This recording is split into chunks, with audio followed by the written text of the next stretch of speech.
아버지 하나님 감사합니다. 주님의 음성에 청종하여서 주께서 부르실 때 그 부름에 아멘으로 화답하는 주의 백성들 되게 하옵소서. 환난과 문제와 고통 속에서 세상의 유익과 세상과 벗됨으로 살아가고 기뻐하는 것이 아니라 그럼에도 불구하고 말씀을 붙들고 그 말씀 속에 우리 인생의 목적과 가치들을 발견하여서 말씀 따라가는 그리스도의 제자로 살 수 있도록 우리 개인과 온 가정과 가문과 모든 현장에 믿음의 명문가로 든든히 설 수 있도록 주님 은혜를 베풀어 주옵소서. 구주 예수 그리스도 이름으로 간절히 기도 올리옵나이다. 아멘. 여러분, 우리 오늘 오전 예배 말씀을 한번 보면 하나의 상징적인 것을 가지고 한번 정리를 한번 해보겠습니다. 자, 죽은 자의 무덤과 산자의 침대 요람은 완전히 다르지 않습니까? 근데 그 핵심에 딱 막혀 있는 게 있습니다. 그게 뭐냐면 첫 번째는요, 사실은 그 이전에 이야기가 있었어요. 그 이전에 이야기가 뭐였습니까?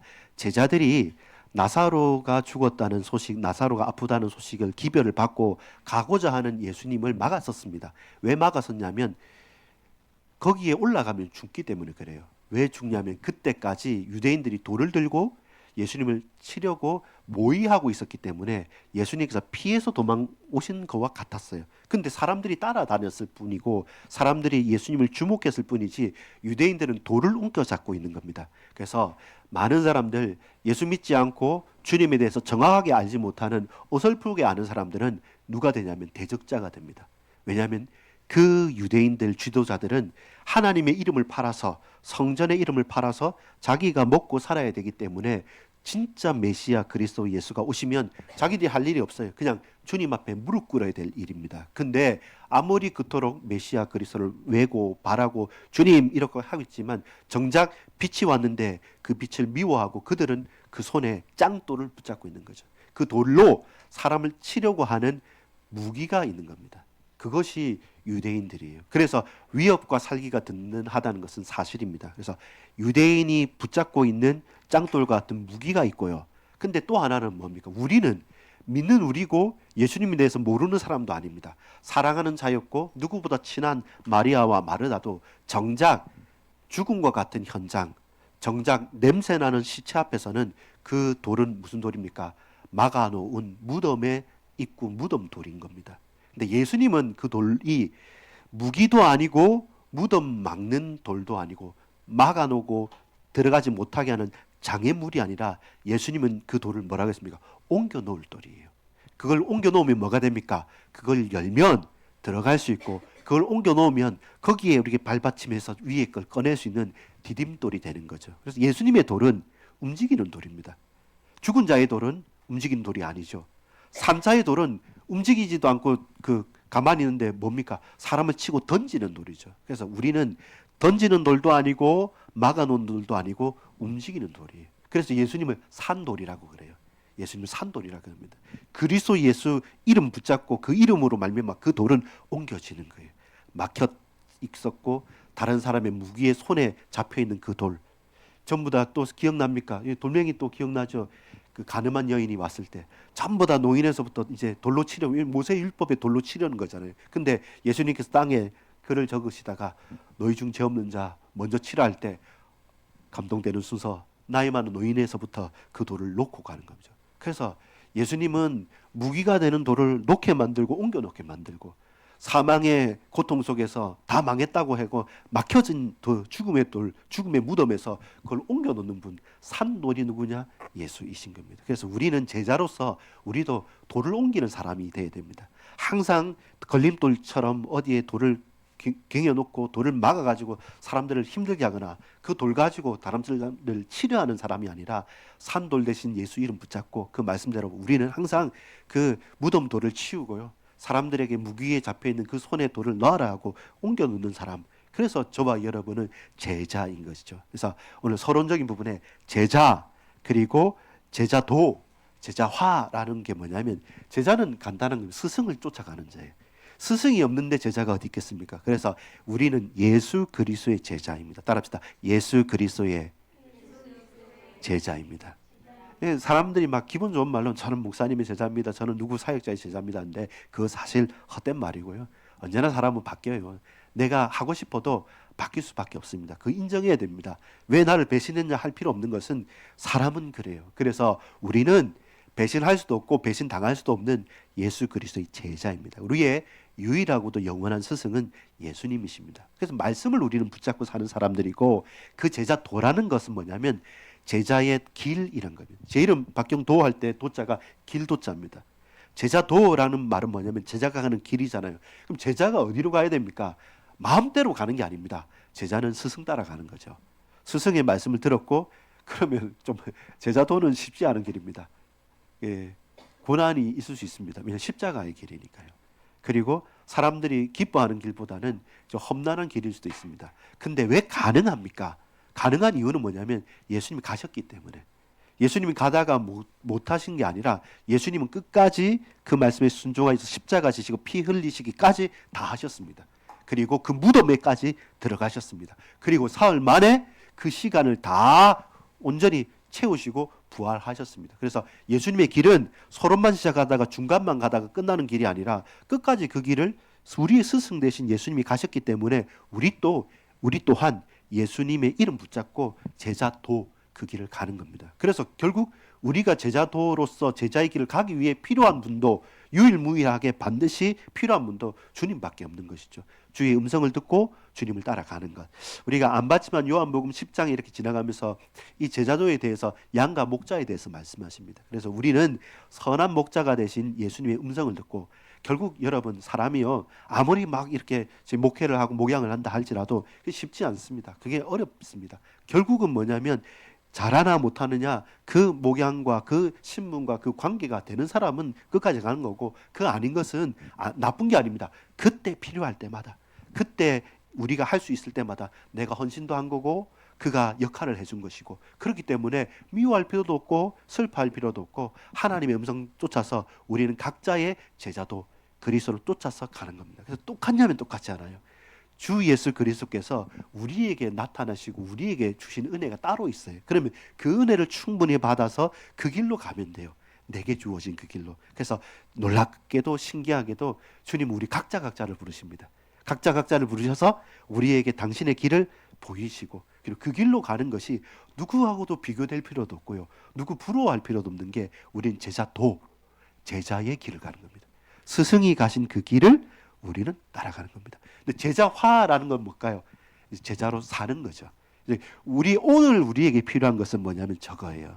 오늘 우리에게 필요한 건 제자화입니다. 어떻게 내가 예수님 닮아서 제자답게 살 건가? 그건 고민이 필요해요.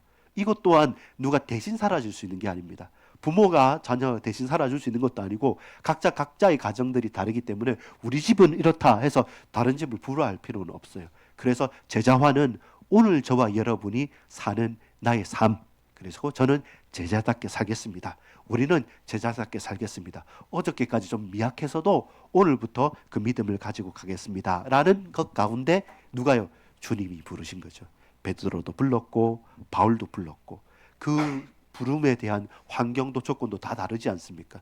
그 중에 제자 중에서는 자기 친척 베드로는 형제 중에서 내가 그를 만났다, 니도 와서 보라고 해서 사람의 말을 듣고 온 사람도 있고, 예수님께 직접 가가지고 너 이거 그만 금을 내려놓고 날 따라 해가지고 예수님께 바로 픽업당한 사람이 있고, 사도 바울 같은 경우는 뭡니까? 예수님 만나지도 못했어요. 핍박자로 가다가 급하게 예수님께서 부활하신 주님을 만난 사람도 있습니다. 우리 또한 서로 달라요. 그러나 분명한 하나는 뭐냐면 저와 여러분은 제자화 되어야 됩니다. 만족할 수 없어요. 그리고 자만할 수도 없어요. 이만하면 됐다고 자신의 경험을 강요할 수도 없어요. 왜냐하면 우리를 각자를 부르신 주님께서는 저와 여러분에게 하시는 말씀이 있기 때문에. 다만 한 가지, 이번 주간에 여러분 딱 한 가지는 뭐냐면 돌을 옮기는 사람은 돼야 됩니다. 산돌 대신 주님의 가시는 그 걸음을 따라는 가야 돼요. 우리가 그 돌을 들고 무기로 써서 다른 사람을 쳐도 되지 않고, 아니면 순간순간 사건마다 내 스스로에게 내 가슴에 돌을 맞거나 다른 사람 앞에 돌을 막아놓고 죽음에 썩어가는 냄새를 맡고 거기에 두려워하지는 말라는 거죠. 우리는 그 돌을 옮기고 거기서 나와야 될 자고, 깨어나와야 될 자고, 혹 그 깨어나오는 자가 있다면 그들을 풀어놓아 자유롭게 다니게 할 수 있는 그런 수종드는 자입니다. 그래서 그 역할을 잘 붙잡고 가는 것이 오늘 저와 여러분이 걸어가야 될 제자로서의 제자도가 되는 것이죠. 자, 그렇다면 제가 이 서론과 본론의 1번 부분들은 이번 우리 내년의 방향을 놓고 좀 기도하면서 그럼 우리 교회는 어떻게 하면 될겠는가라는 것 가운데 요 1번은 그 한국 교회에 대한 분석과 그 여러 가지 이제 조사에 대한 내용이고요. 이걸 성경적으로 그럼 우리 교회는 어떻게 적용할 수 있을까라는 좀 기도 제목에 대한 부분입니다. 자, 첫 번째 부분이 뭐냐면 자, 분석하고 방향인데 요거 참 핵심이 되는 겁니다. 그 부흥하는 교회와 쇠퇴하는 교회를 이렇게 설문조사를 해가지고 딱 정리를 해보니까 생각보다 다르게 어떤 부분 몇 개가 있는데 제일 첫 번째 게 뭐냐면 이거였습니다. 한번 읽어볼까요? 부흥하는 교회는 사역 참여 문화가 있다. 무조건 많이 하는 게 아니라 사람이 적건 많건 어떻게 조사를 했냐면 50명 이하 교회, 100명 이하 교회, 100명에서 500명까지 교회, 500명 이상 1000명까지의 중형 대형 교회 그리고 아주 대형 교회 이렇게 했는데 대형 교회 중에서도 부흥하는 교회가 있고 쇠퇴하는 교회가 있고 그 50명 이하의 작은 교회 중에서도 부흥하는 교회가 있고 또한 정체가 있거나 쇠퇴하는 교회가 있는데 전체를 같이 이제 설문해 봤으니까 그 통계를 내보니까 첫 번째 문화라는 겁니다. 여기서 문화라고 표현했는데 어떤 거냐면 하고 싶어 하는 것이죠. 교회에 대한 소망, 희망, 나와 함께 있는 동역자들과 그 사람에 대해서 소망이 없고 희망이 없으면 하고 싶은 마음이 없죠. 마지 못해서 어찌할 수 없어서가 아니라 항상 부흥하는 교회는 내가 뭔가를 작은 것이지만 어떻게 사역을 참여할까 청소든지 아니면 가르침이든지 아니면 여러 가지든지 그렇게 하고 싶고자 하는 문화가 있다는 겁니다. 이 말은 뭐냐면 지금보다 미래가 더 나을 거라는 확신이 있기 때문에 동참이 되는 것이지 지금보다 미래가 소망이 없다면 굳이 우리가 투자를 하거나 할 게 없죠. 적당하게 보고 언제쯤 조용히 소리 소문 없이 그냥 잘 빠질 수 있을까 이렇게 사람이 보기 때문에 결국은 소망과 희망이 있다는 것이죠. 그래서 사역에 대한 참여 문화가 있다는 것입니다. 첫 번째 게 뭐냐면 우리 한번 읽어볼까요? 봉사자 수의 증가.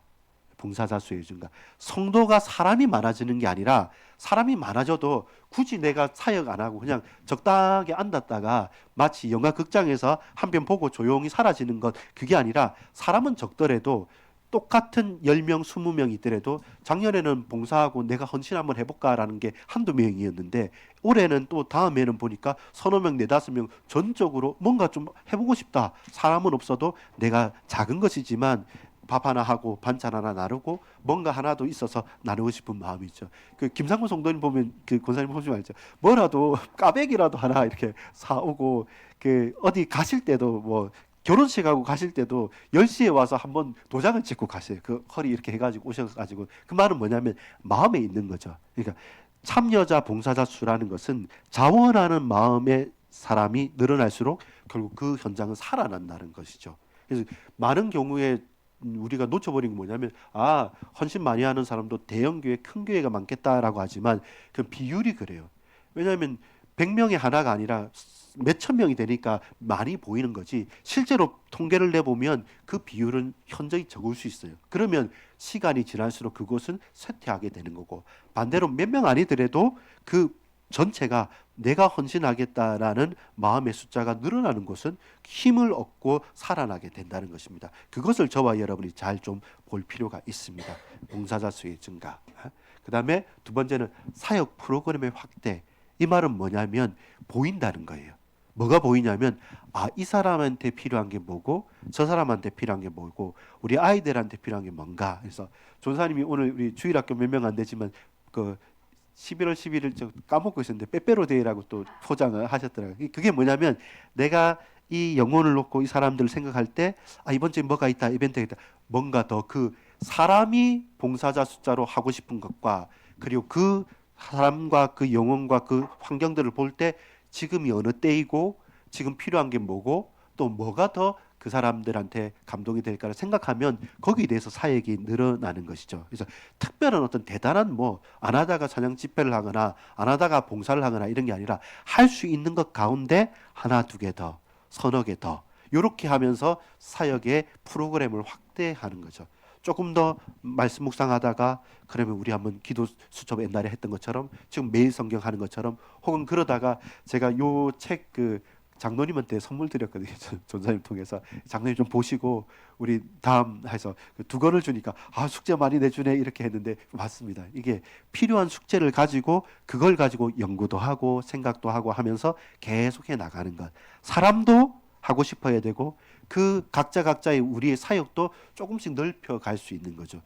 그것은요 우리가 연구해서 되는 것도 아니고 억지로 하는 것도 아닙니다. 현장에 부딪히 보다 보니까 필요한 거예요. 이거 있었으면 좋겠네.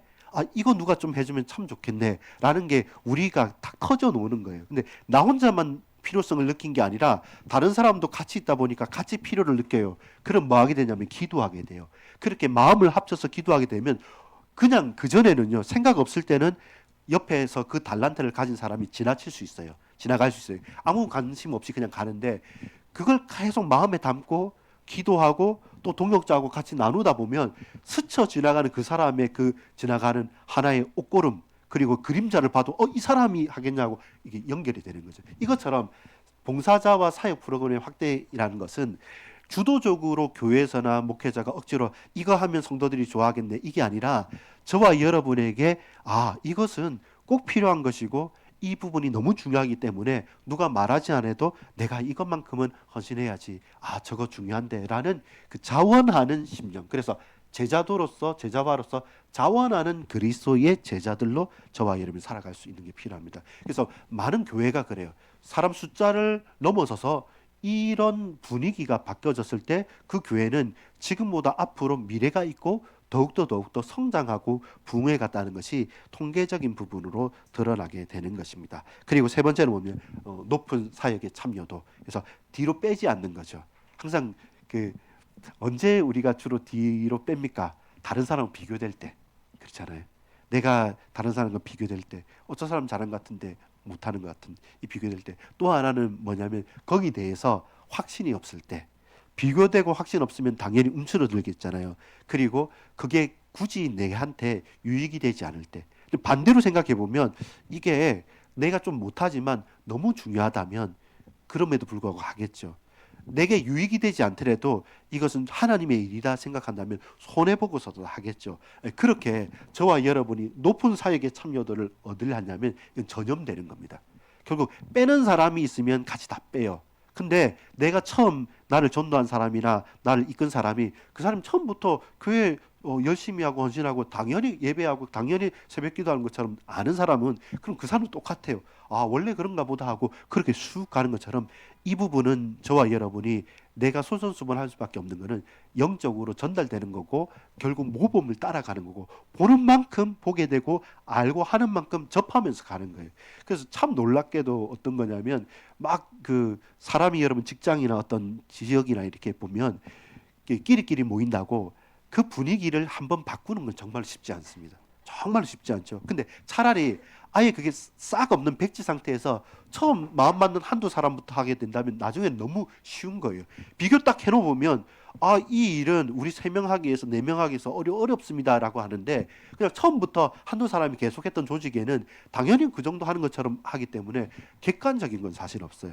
분명히 이것은 따라가는 겁니다. 그래서 우리는 제자인 것이죠.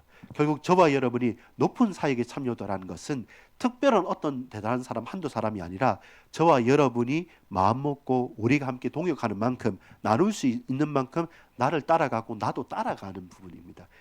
나쁜 게 전염되는 것 이상으로 정말로 복되고 기쁜 것 또한 전달되어질 수 있는 겁니다. 말 그대로 이건 뭐냐 소문 나는 거.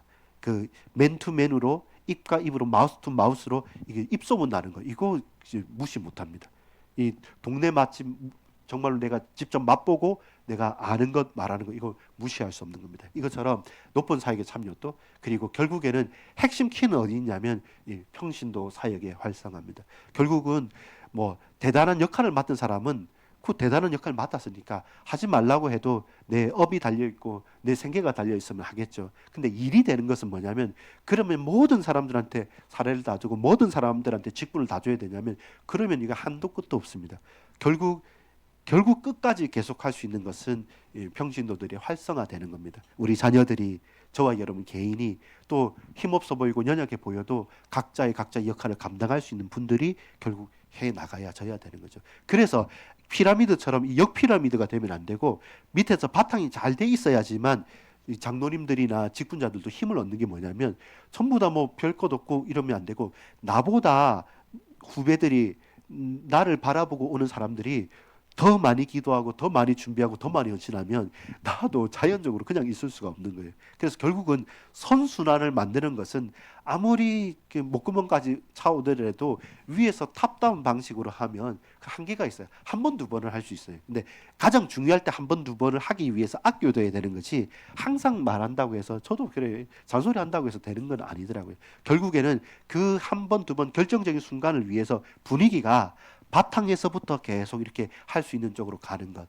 그것 또한 우리가 첫 번째 이제 부흥하는 교회, 사역에 참여도라는 것을 보면 한번 돌이켜 보면 저와 여러분의 신앙생활이나 아니면 우리가 어떤 사업을 할 때도 생각해 보면 그 조직과 그 현장이 뭐 힘있게 일어날 때는 사실 이런 분위기가 출중하게 쫙 따라올 때예요. 요 어떤 부분에서 사건 때문에 꺾이거나 하면 생각보다 그것을 회복하거나 그 선한 결과가 오는 게 많이 지체가 되는 걸 우리가 느껴지지 않습니까? 그래서 저와 여러분이 교회 사역에서나 혹은 가정이나 현장에서도 마찬가지입니다. 결국 사람한테 만족을 줘야겠죠. 근데 그 만족이 제일 늦게 그리고 제일 커터라인이 걸려 있는 게 물질적인 만족입니다. 근데 받았으니까 받은 만큼 한다 이건데, 근데 정작 일이 되게 만들고 물질 넘어설 수 있는 그 만족감은 뭔가의 계약대로의 주고받는 만족감이 아니라 내가 스스로 체험하고 내가 스스로 가치를 느끼는 거예요. 다른 사람은 몰라도 나는 그 가치를 알 때 그러면 다른 사람 말 안 듣습니다. 내게 진짜 생명적인 가치가 있기 때문에 그것을 놓고 집중할 수밖에 없는 것이죠. 그래서 그 이 첫 번째 분석 방향인 사역 참여 문화라는 것은 큰 교회, 대형 교회가 잘하겠지라고 하지만 생각보다도 그건 좀 차이가 있다고 합니다. 조그만 교회라고 할지라도 이 문화 자체가 적어도 그거 당연하지라고 하면서 처음부터 예수님을 믿거나 또한 타 교회에서 옮겨오거나 혹은 그 안에서 자녀들이 자라올 때 우리 당연하게 청소도 하고 또 헌신하는 거고 기도하는 것은 당연한 거지. 학원 다니는데 뭐 고3인데 그 교회 가는 거 가주는 것만 좋지 않냐 이런 문화가 돼 버리면 다들 그렇게 해요. 여러분 고3인데 저 실업계나 굳이 그 수능하고 관계 없는 사람도 더 전염된다니까요. 내가 급해서가 아니라 그 문화가 그러면 그 전까지 가만히 있고 공부도 안 해도 되는데 합격하고 수시로 끝났음에도 불구하고 그냥 거기에 묻어져 있는 거예요. 그래서 문화라는 것과 분위기라는 것은 생각보다 힘이 셉니다. 그래서 우리가 정신을 바짝 차려야 될 게 뭐냐면 이거는 비본질적인 거다라고 한다면 빠르게 행죠. 내가 편한 거기보다는 불편하더라도 이게 내가 이렇게 하면 나는 다음에 바꿀 수도 있고 바르게 할 수도 있지만 내가 이렇게 발걸음을 옮기면 보고 있는 사람들이 아무 생각 없이 따라오 버리면 큰 문제 난다라는 것을 알고 참여라는 부분들 그리고 내가 먼저 앞선 사람이라고 한다면 뒷사람을 바라보고 내 걸음을 내 옥무새를 잘 마무리하는 게 그게 중직자입니다. 그게 우리 먼저 직분을 맡은 사람들의 부분들이죠. 이렇게 해서 이제 분석을 해보면 그렇구나. 작고 큰 것보다는 중요한 것은 마음이고 그 마음을 실제로 실천해서 증인으로 보여주는 게 필요하구나. 그러면 시간의 차이는 있겠죠. 크거나 주로 통계를 내보니까 제일 부흥이 많이 빠르게 일어나는 게 100명에서 500명 사이의 교회들이라고 합니다. 100명에서 500명 사이의 교회들은 뭔가 하면 빠르게 일어나요. 차라리 500명 이상, 1000명 이상 가면 그 변화도 좀 더디게 일어나고 또 그 100명 이하의 교회들은 해도 표가 안 나기 때문에 그게 다른 사람들이 전달되기가 좀 오래 걸려서 적어도 100에서 500명 사이의 교회들은 뭔가 하겠다 이러면 그 전파력과 이런 것이 빠르기 때문에 저와 여러분도 추구해야 될 게 그것입니다. 큰 대단한 것보다는 우리가 충분히 한눈에 소통될 수 있는 교회의 딱 시스템을 갖춰주고 그때까지 집중하고 거기에서부터 이런 부분에 대해서 집중할 수 있는 것. 이게 지금 올해 그리고 이번에 지금 우리 대한민국과 세계 교회의 가장 핵심이 되는 것. 결국은 참여 문화구나.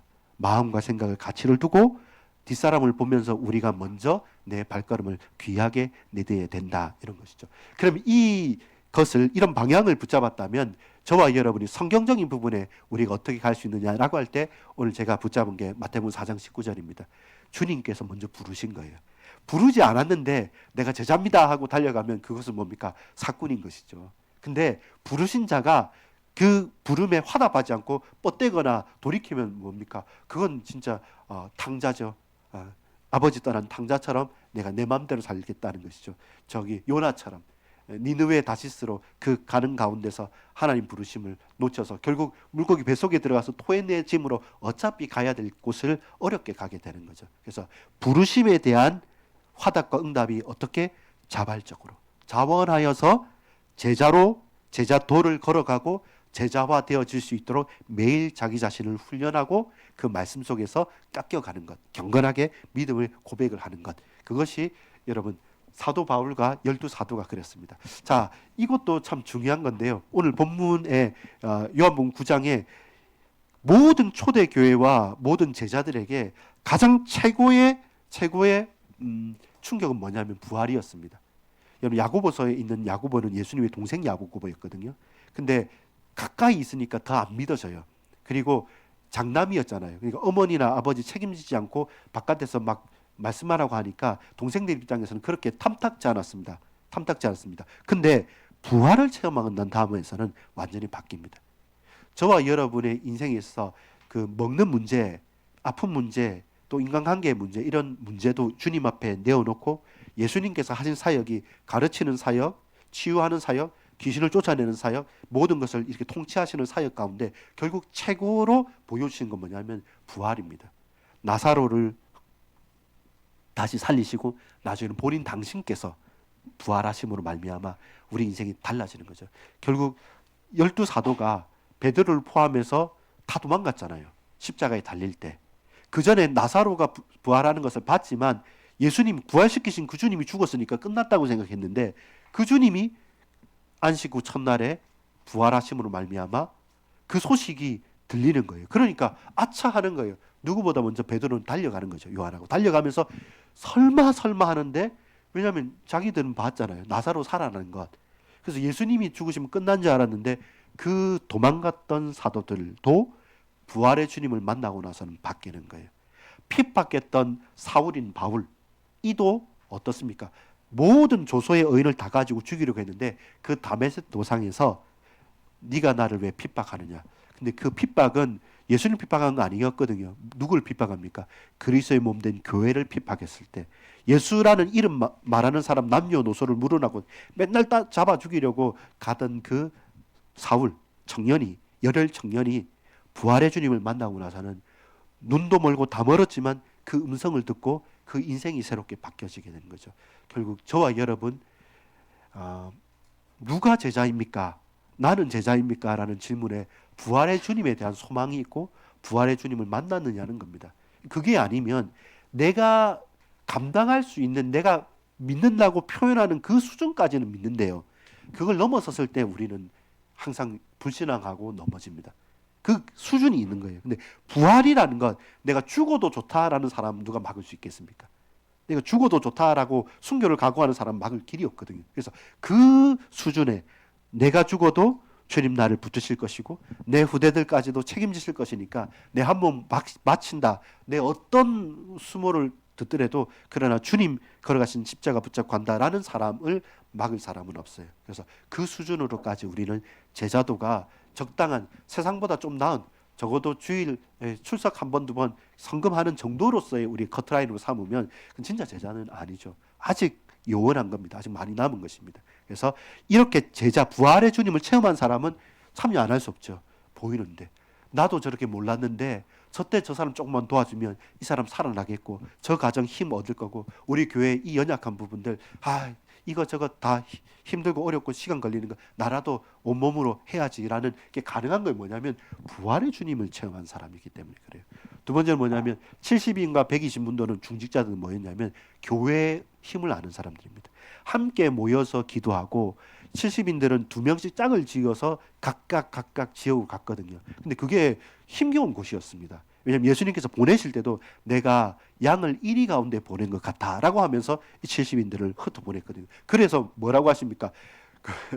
사실은 저 같으면 그 양들을 이리로 보내면서 보호 장비 다 갖춰 보내고 싶은데 근데 예수님은 내가 너와 동행한다.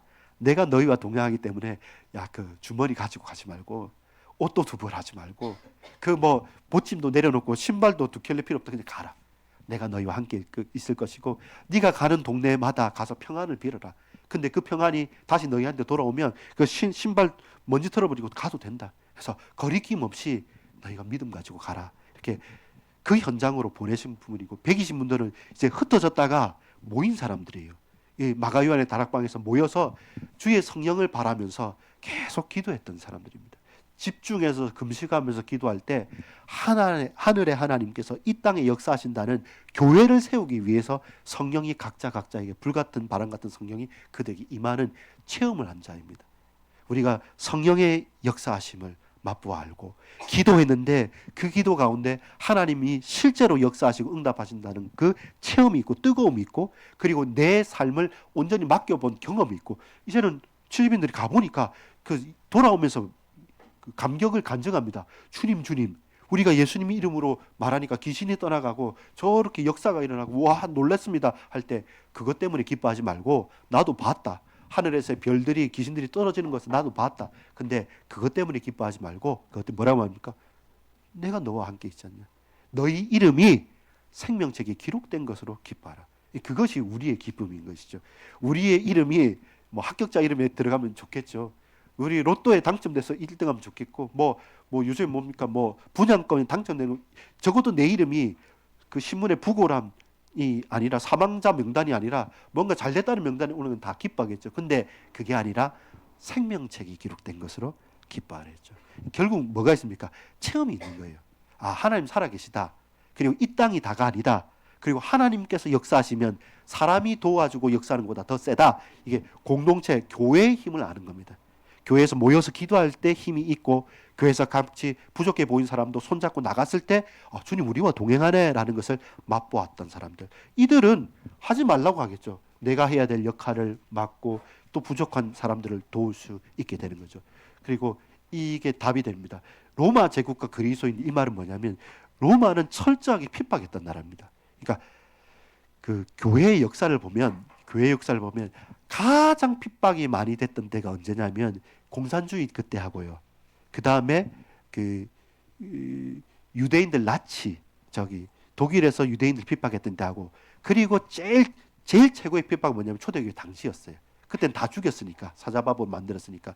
근데 여러분 놀랍게도 제일 부흥이 그러니까 사람의 숫자의 부흥뿐만 아니라 갱신을 많이 하고 영적으로 충만해진 부흥이 뭐냐면 종교개혁할 때도 많이 죽었거든요. 사실 성경책 번역했다고 화형시켜 죽었습니다.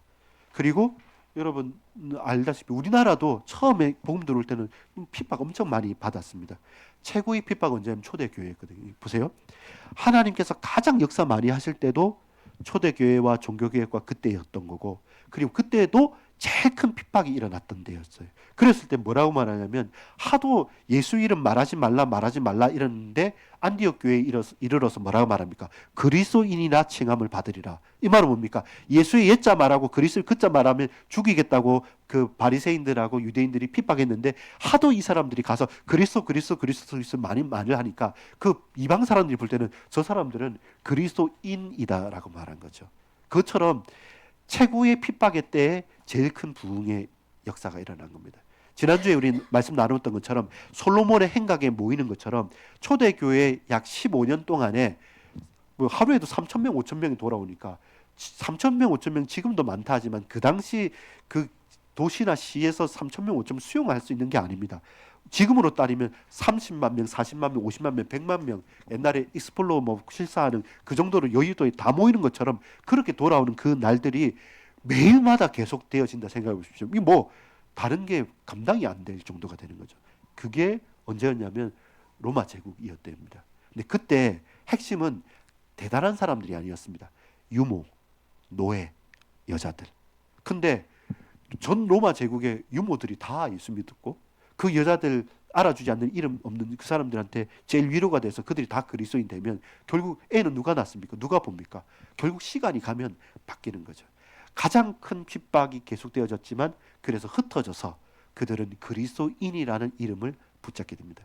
그때 다른 이름 말했으면 다른 이름 되겠죠. 근데 흩어진 그들이 다른 사람이 볼 때마다 항상 예수 그리스도 그리스도 그리스도를 말하니까 좀 그리스도가 뭐냐라고 하면서 그 사람들은 그리스도인이라고 고백이 되는 거죠. 그럼 저와 여러분도 마찬가지입니다. 결국 우리가 교회에서 직분을 맡았고 우리 역할이 있지만 큰 교회, 대단한 교회, 많은 교회가 아니라 우리가 몇 명 아니더라도 이 속에서의 참여도와 가치를 어떻게 높일 건가. 그러면 시간 싸움이죠. 결국은 그 시간을 견뎌가는 것입니다. 이런저런 많은 일이 있겠지만 견뎌가는 가운데 저와 여러분이 그럼 초대교회를 보고 우리는 초대교회 제자들과 같이 저 또한 여러분도 함께 그렇게 행하는 것이죠. 교회의 힘을 저는 믿습니다. 함께 모여서 기도할 때 역사가 일어나요. 교회에서 함께 흩어져 나갈 때 작은 반석교회가, 작은 예일교회가 흩어지게 되는 겁니다. 그리고 그 지역을 살리는 것이 되고 반드시 핍박은 있습니다. 근데 놀라지 말 것은 당연합니다. 반대로 기대해야 될 것은 핍박이 있을 때마다 놀라운 부흥의 역사는 더 많았기 때문에 우리는 그 무덤 속에 갇혀 있는 시체를 보는 게 아니라 이 핍박이라고 하는 무덤 막힌 돌을 보면서 저와 여러분은 예수님의 음성에 귀 기울이면서 그렇구나, 이 돌을 옮겨 놓으면 죽었던 사람, 망했던 사람, 힘없던 사람들이 다시 오겠구나라는 겁니다. 제 아까 전화했거든요. 점심 먹고 나서 오늘 내일부터 출근할 거예요. 이렇게 누가 말했냐면 그 권사님 저번에 이제 잠시 마칠 때 한 달 전인가 얼굴 새까매가지고 왔다가 간 사람이 있거든요. 그분 만성신부전증 말기 사기. 그거는 투석 안 하면 안 되고 거기는 그 신부전증 그 투석하는 사람 말기는 장애 등급이 나오더라고요. 왜냐하면 그분들은 이 일 자체가 안 되니까. 그러니까 장애 등급과 그리고 이 일 때문에 직장도 못 다니고 하다 보니까 그 생활보호 대상자 두 가지 걸 가지고 계속 치료를 해야 되는데 한 번은 그분이 교회 왔다 갔다 하고 자고 얘기도 하고 하다가 근처에 산다고 했는데 그 다다음 주 새벽 기도할 때인가 3시 몇 분인가 4시에 목사님 좀 계십니까? 그러니까 새벽 기도할 때 이거 무슨 큰일이 있습니까? 물어보니까 병원에 왔는데 그 뭐죠? 그 보통 급여 대상, 비급여 대상이 있지 않습니까? 치료를 하다 보면 자기가 그게 있으니까 해주는 게 있는데 이게 폐하고 물이 차가지고 숨쉬기 힘들면 정말 고통스럽다 한다 하더라고요. 그래서 요 다른 거 치료를 받은 좀 모자란 게 있어서 10몇만 원 모자란 데 가지고 정말로 죄송한데 제가 다른 데 연락할 게 없어 해서 제가 그래서 그 보험 약관 대출을 받아가지고 12만 원, 15만 원 보내줬어요. 그리고 나서 감사합니다. 제가 언제 갚을게요 했는데 한 2주 또 연락이 없으세요. 그래가지고 지난주 또 다시 연락이 온 게 뭐냐면 제가 입원에 있어서 못해서 20일 날 20일 날 그 장애 그거 나오니까 그때 갚을 거라고 이불로 전화를 주셨어요. 그리고 그 새벽마다 저 새벽에 일어났어요. 기도하고 있어요. 그러니까 왜냐면 이 사람은 생사를 앞에 두고 있는 사람이거든요. 그리고 그 빈센트 병원이 수원이라서 여기서 너무 아픈데 버스 타고 왔다 갔다 수술을 거기서 했기 때문에 해서 자기 어차피 여기 뭐 월세 주는 거 해서 옮겼다 하더라고요. 그래서 옮겨서 그 근처에 옆에 있는 교회 가니까 여자 목사님이 막 보고 눈물 흘리면서 기도해주고 저 새벽마다 기도한다고 하니까 해서 사흘 전인가 진짜 죽고 싶어가지고 그 나쁜 생각 먹었다가 그때 뭐라 하더라? 누군가 널 위해 기도하네. 그게 생각이 나서 그래 저기 목사님 새벽에 기도하고 저 여자 목사님 내 붙잡고 눈물 흘렸는데 그래도 한번 찾아보지 이렇게 해가지고 조금 회복이 돼서 이제 월요일 날 아침에 4시간씩 식당에 나가서 하게 돼요. 그 되냐고 조금 회복해서 그 많이는 못하지만 그렇게도 한다고 그러면서 제가 돈 갚아드리게 괜찮다고. 왜냐하면 사람은요 각자가 받아들인 거 각자가 좋아하는 거 다 다릅니다. 근데 그분한테는 내 폐에 물 차지 않고 숨 쉬는 것만으로도 그건 기쁨이겠죠. 감사겠죠. 지금 물어보니까 식사합시다. 아니고 한 잔 드릴까 했는데 그것도 안 돼요. 투석하는 분은 그게 다 쌓이는 거라서 자기 적정 몸무게 이상 되면 그걸 물로 빼내야 된다 하더라고요. 그러니까 그게 너무 고통스러워서 일단은 목마르면 이 물 잠시 헹궜다가 뱉어내고 이 하면서 그걸 일주일 내내 하다가 그걸 바꿔야 되니까 어떻게 그래 사냐라고 제 목구멍까지 나올 만큼 그렇게 되는 분들도 있습니다. 근데 그분도 제가 그랬어요. 찬양 하나 더 가르쳐 줄게요. 나 가진 재물 없으나 나 가진 지식 없으나 공평하신 하나님. 제가 참 형제한테 그런 말하기 그렇지만 그래도 형제가 공평하신 하나님이라고 고백하면 그럼 다 가진 사람 된다고. 요 찬양도 하나 하세요. 그 들어본 것 같다고. 예. 저와 여러분의 인생에서 제자, 그러면 우리는 어떤 제자, 어떤 제자의 길로, 그리고 매일을 제자처럼 어떻게 제자로 살겠습니까? 제게 하는 말씀이고요. 여러분께 꼭 같이 나누고 싶은 말씀이고, 우리 교회와 우리 전체가 같이 받아가야 될 부분입니다. 교회의 힘을 믿습니다. 그리고 부활하신 주님의 능력을 우리 체험하기만 합니다. 흩어져 있지만 흩어진 자의 목소리에 그리스도 해서 그리스도인이 된 것처럼 우리 흩어져서 우리 각자의 현장에서 정말로 성령 충만해서 교회 살리고 부흥하고 우리 개인과 가정과 모든 현장이 새로워지는 은혜 있기를 소망합니다. 기도하겠습니다. 아버지 하나님, 역사에 주옵소서. 우리가 뒷짐지고 구경꾼으로 그리고 전부들처럼 있는 것이 아니라 하나님의 음성을 듣고 그 말씀을 붙잡고 두 손에 움켜쥐고 무기로 있던 그 돌을 내려놓게 만들고 저 죽음의 무덤을 닫고 있는 그 돌을 옮겨 놓을 수 있는 산돌 대신 주님의 말씀을 쫓아서 흐르는 돌, 움직이는 돌이 되어져서 우리의 사명 감당할 수 있는, 먼저 앞장서고 먼저 고백하는 그리스도의 제자로 살게 하옵소서. 각자가 중직자로, 각자가 후대로, 각자가 주의 맡은 사역자로서의 역할을 잘 감당할 수 있도록 주여 은혜를 베풀어 주시옵소서. 모든 것을 맡깁니다. 주님 역사해 주옵소서. 구주 예수 그리스도 이름으로 간절히 기도 올리옵나이다. 아멘.